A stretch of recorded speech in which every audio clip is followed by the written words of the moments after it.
All right, hi, it's Dr. Buford. We're just getting started on your left shoulder. We're looking in from the back to the front. Hold the camera, go ahead. Everything you see is magnified 30 or 40 times on the screen. And right now we're just flushing out the joint. And you can see we've got a shaver in here. We're going to use this just to smooth out some of these rough areas. This large rotator cuff tear is going to be on the right. But before we do that, we're going to look at the biceps tendon. And the biceps has some tearing in it. You can see that little bit of fraying as it exits the joint. And then at the insertion here, this is a little torn too. Hold the camera. This is more of what we call a degenerative slap lesion, more of a, right there like that, more of a type 1 slap lesion. They can still cause some symptoms. We're going to do what's called a biceps tenodesis. And so while they get that shuttle relay and the free suture ready to go, we're going to continue our survey of the rest of the joint. So here's a little bit of labral fraying in the front. Pretty easy to take care of with our shaver, as you see.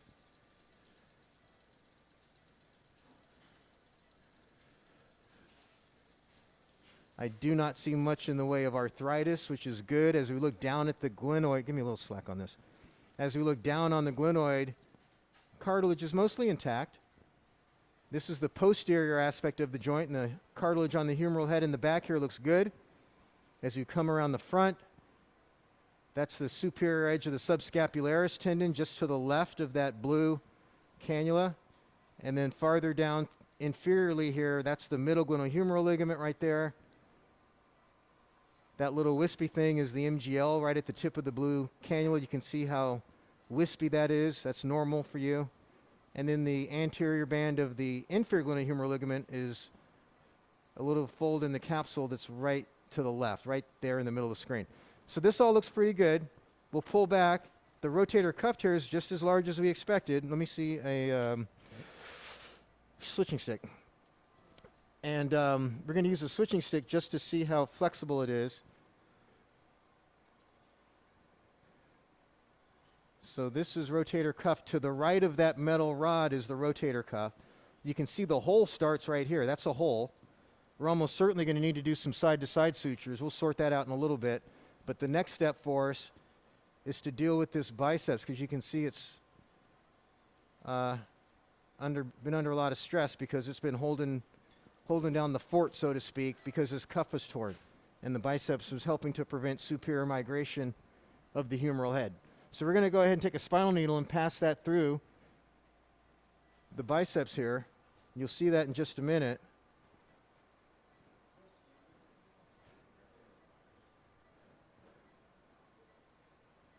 And so there we are, right through the middle of the biceps. I like that. We're going to go ahead and pass a shuttle relay through that. Hold the camera here. Just hand me the shuttle relay, please. And then I'll need a grasper to Preston, please. And then I'll need a free hi-fi suture. All right, so in a minute you'll see a black wire coming through. There it is.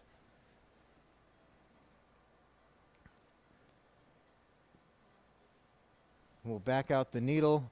Now we're going to go ahead and take a free suture.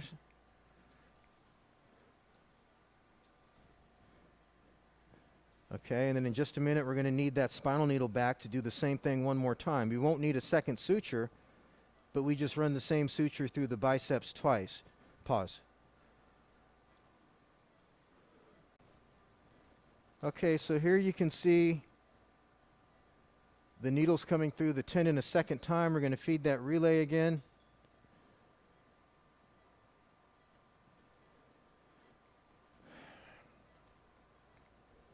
We are going to reach in through this blue cannula. We're going to grab the wire, but this time we're not going to pull it straight out. To make this a stronger suture, we're going to release it and retrieve it around the backside here, just like that. So now we've got it going looped around the biceps, and you'll see what that does for us in just a second. Pause. Go and record. Okay, great. So you can see that gives us kind of a locked purse string stitch around the biceps.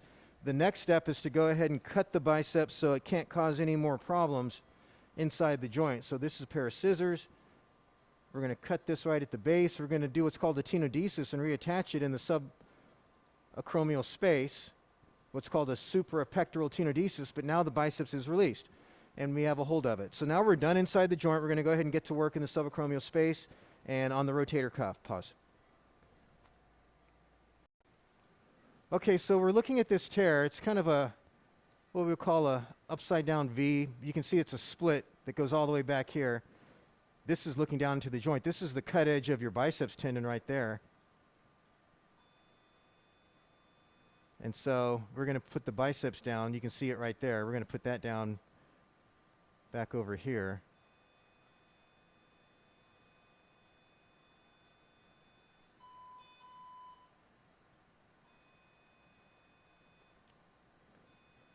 So right now, this is a very manageable tear. We'll get this fixed for you.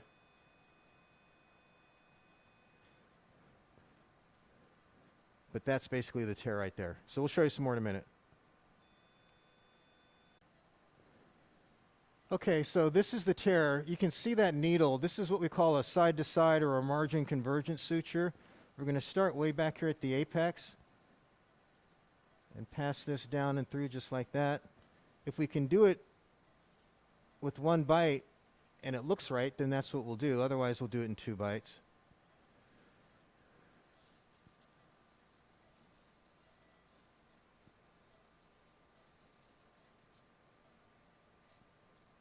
Okay, that looks pretty good. Pause. Okay, so we've just tenodesed the biceps. You can see the sutures, that little splash of blue. There's an anchor right down in there. There's the sutures going around the biceps. And we've got 2 side-to-sides in the cuff, and things are coming together nicely. We're now about to decide if we need a 3rd side-to-side or if we can start putting in anchors. We'll show you some more in a little bit.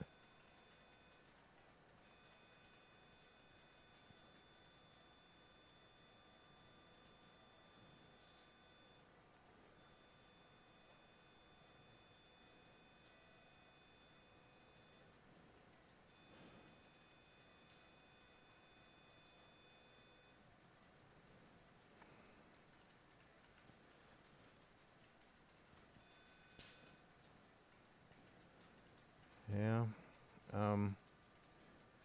I put an anchor right there, I could go 1 there. Just give me an anchor. Give me the spinal needle, please.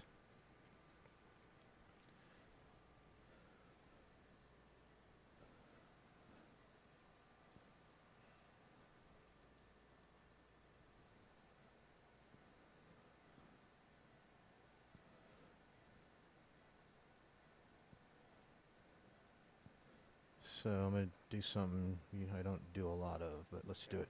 Okay, scalpel. Pull that, please. Pulling. Careful here. The guide for the anchor. Yeah.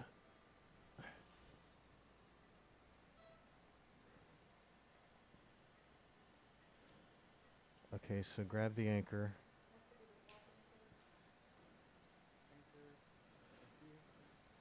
And get a mallet in your other hand because it's going to get wet. Go ahead and pull that, put the anchor in, and mallet down. Take your time at the beginning.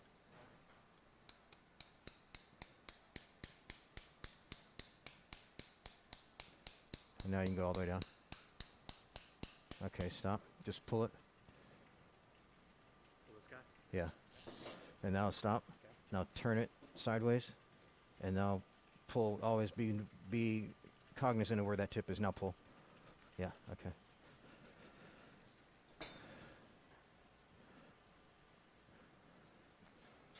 Recording. Crochet hook. Meter punch. Okay, we are done. The rotator cuff has 2 side-to-sides, and then we've got 1 triple-loaded anchor.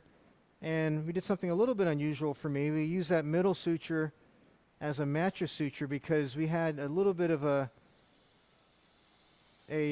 split in the tendon over the articular edge. And so that's all together. You can even see the biceps that we're using as part of the repair right there. And that looks great. I'm very, very happy with the way that looks. It's all moving together as a unit. Everything is fully repaired. And so the next step is for us to just make some little holes in the bone. And of course, we've got the PRP. But for right now, we're going to start by just making 2 little holes in the bone. Go ahead. Actually, let me see the 18 gauge spinal. He's got it. I'm turning down the pressure so the picture may change a little bit.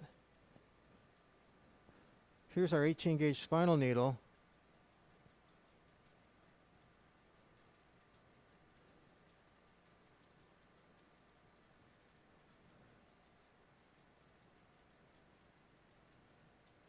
And you can see how this goes right down into the bone.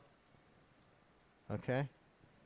And this is where we're going to inject our PRP, at least some of it, not all of it, now that we've got it deep into the bone. Okay, so this will be the end of the video. I'll let it run until the picture changes, because once you turn off the pressure, the picture is going to get a little bit fuzzy. PRP, go ahead and hand it to me. Hold that. Take the needle off of it. Just hand it to me. Okay. Hold. Okay, now we're going to turn off the pump. Pump's off now, and now we're injecting the PRP. You can see it comes out through the one suture anchor hole, and then the rest of it we're going to put into the tendon and into the subacromial space. Go ahead and pull out the other cannulas. Yeah, Great.